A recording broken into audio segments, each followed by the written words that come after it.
আসলে যখন মারা যায় তখন মনে হইতেছে আমার কলিজাটা ওর সাথে করে নিয়ে যাইতেছে এরা। দেখতে পারতেছেন কত বড় একটা চীনা হাঁসের বাচ্চা, 1 মাস 15-20 দিন বয়স। এই যে দেখেন সবগুলা কুয়েরও কিন্তু উঠে গেছে, কিন্তু আজকে সে মারা গেছে। হয়তো আরো একটা মারা যাইতে পারে। দোয়া করেন সবাই যাতে ওরা সুস্থ হয়ে যায়। আসসালামু আলাইকুম ভিউয়ার্স, আশা করছি সবাই ভালো আছেন। তো এতক্ষণ যে ভিডিওটা দেখলেন আসলে এটা একটি খামারি ভাইয়ের।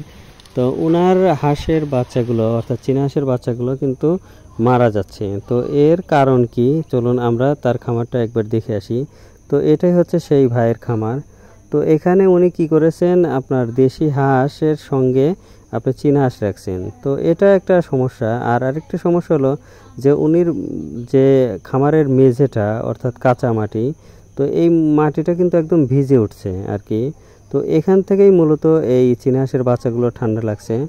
তো এক্ষেত্রে আপনাকে অবশ্যই চীনা হাঁস সহ অন্যান্য হাঁস মুরগি যেটাই বলেন না কারণ আপনি ভিজা স্যাঁতস্যাঁতে জায়গায় যদি রাখেন, সেক্ষেত্রে আপনি যত ওষুধই প্রয়োগ করেন না কেন বা যত ভালো খাবারই দেন না কেন, সেক্ষেত্রে কিন্তু আপনার হাঁস মুরগিগুলো নিয়মিতই অসুস্থ হয়ে মারা যাবে।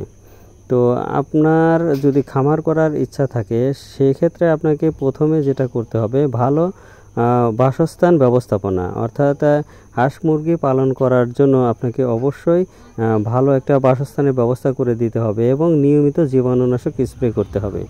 তো এই বিষয়ে পরবর্তী ভিডিওতে হয়তো বা আরও আলোচনা করবো ইনশাল্লাহ। তো আরেকটা বিষয় আপনাদেরকে বলে রাখি, সেটা হচ্ছে যে চীনা হাঁস ও অন্যান্য হাঁস মুরগি পালনে আপনি যদি খাদ্য খরচ কমাতে চান, তাহলে আমাদের এই পদ্ধতিটা আপনি অবশ্যই অবলম্বন করবেন। কারণ আপনি 1 কেজি খাবার থেকে আপনি সর্বনিম্ন 7 থেকে 8 বা কখনো কখনো আমরা 10 কেজি পর্যন্ত খাবার কিন্তু পেয়ে থাকি এই পদ্ধতি ব্যবহার করে। তো এটাকে বলে হাইড্রোপনিক পদ্ধতি।